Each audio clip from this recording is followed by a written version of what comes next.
কঙ্গোর defence যেন একেবারে চীনের প্রাচীর, আর গোলকিপার লিওনেল এমবাসি ছিলেন দলের সবচেয়ে বিশ্বস্ত সেনাপতি।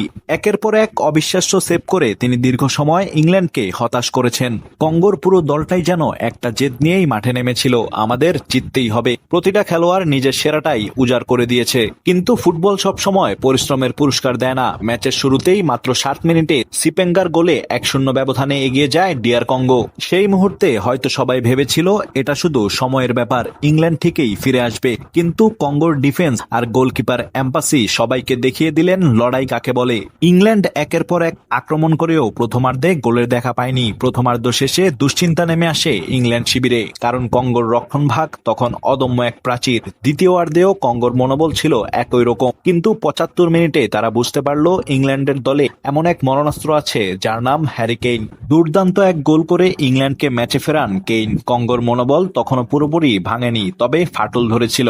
এরপর আর হ্যারি কেইনকে থামাতে পারেনি কঙ্গোর ডিফেন্স। 86 মিনিটে নিজের দ্বিতীয় গোল করে ইংল্যান্ডের জয় নিশ্চিত করেন ইংল্যান্ডের এই রাজপুত্র। রেফারির শেষ বাঁশি বাজতেই গ্যালারিতে কঙ্গোর সমর্থকদের মুখে নেমে আসে হতাশা। খেলোয়াড়দের চোখে ছিল অশ্রুসিক্ত জল। কঙ্গো হয়তো আজ ম্যাচটা হেরে গিয়েছে, কিন্তু তারা উপহার দিয়ে গিয়েছে বিশ্বকাপের অন্যতম সেরা ম্যাচগুলোর মধ্যে একটি। হয়তো বিশ্বকাপ শেষে এই ম্যাচ নিয়ে খুব বেশি আলোচনা হবে না, কিন্তু যারা আজকের লড়াইটা দেখেছেন তারা মনে রাখবে ডিআর কঙ্গোকে। ডিআর কঙ্গো হারলেও সম্মান জিতে নিয়েছে, আর সামনের বিশ্বকাপে এই দলটাকে আবার খুঁজবে ফুটবল বিশ্ব।